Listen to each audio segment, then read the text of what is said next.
overdue, and I'm sorry, but I've been busy and I want to try to make a video about what I was busy about, but doing. We'll talk about that another time. But I thought for this video I would go through my 5 favourite books. Number 1. Dan Brown, Angels and Demons. It's... I don't know how to describe it. It's just great. If you're into that sort of thing, if you want to sit and read. It's a 628-page book that deals with religion and symbology, then it's definitely for you. Like the San Francisco Chronicle called it a breathless real-time adventure, because it is almost like you are running along with Robert Langdon. Number 2. Animal Farm by George Orwell. How old was I when I first read this? I think I was about 11? About 11 or 12. And I just thought it was brilliant. I thought the idea of using animals to almost like represent people in politics and the social ladder was such a good idea. Considering this book was out a long time ago, the writing is just almost ingenious. So I was really sad when the pig died as well.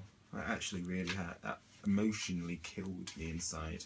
I actually see my copies all like brown and old. It's been around that long. Number 3. Of Mice and Men by John Steinbeck. This book I first read for GCSE English, and I've read it so many times after. I thought it was going to be one of those books that they make you read in school, but you're going to sit there reading like this. I'm not done yet. But actually, I've read it more times for pleasure than I did for my exams. Yeah. Especially, like, Of Mice and Men, the way it deals with, like, race and... I'll say race and religion. It doesn't do with religion. With race and, you know, almost like mental attitude towards different people. It's so clever.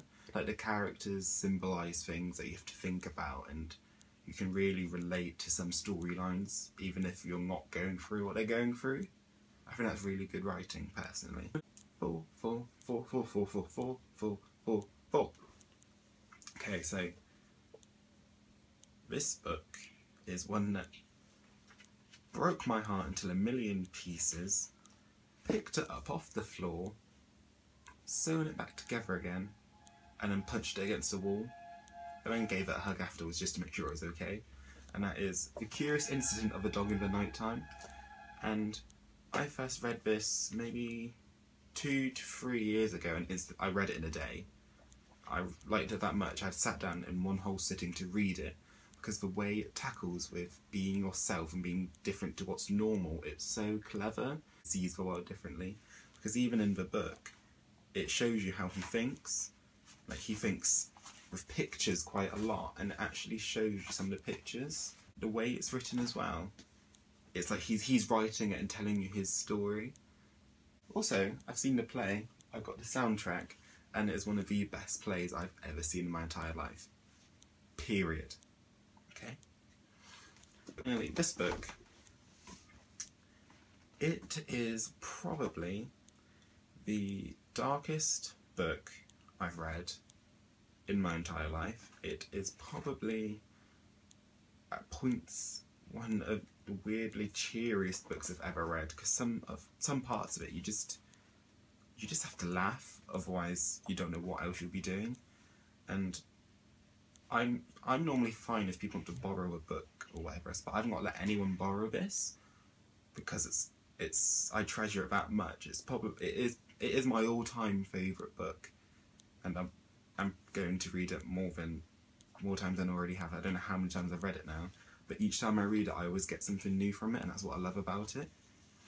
And that book is The Drowning of Arthur Braxton by Caroline Smale. So this book, it deals with some really dark themes like depression, sadness, but it also deals with things like friendship and true love. Like, let me read the blurb. Arthur Braxton runs away from school. He hides out in an abandoned building, an old Edwardian bathhouse. He discovers a naked woman swimming in the pool. From this point on, nothing will ever be the same. It really is a coming-of-age story, because he is coming of age and he is discovering everything that he can about himself and about the world around him in one of the weirdest ways possible. And I think if you haven't read it yet, you should really give it a read, because guaranteed, if you're between the age of 16 and 18, you will relate so much to Arthur than if you're any other age who's going to love the story. It's just like a dark fairy tale. Also, it's getting turned into a feature film, so Luke Cutforth and Caroline, if you need any actors, then this face is always here. I can play someone. If maybe if you're looking for an Arthur, then I'm not insinuating anything if you just wanted to. Okay, so that's my 5 favourite books. Oh. I knew that would end really badly, but I still tried. I don't know why. Yeah, so that's my 5 favourite books. So yeah, that's my 5 favourite books, and that's what I'm going to do for this video. So I shall see you later.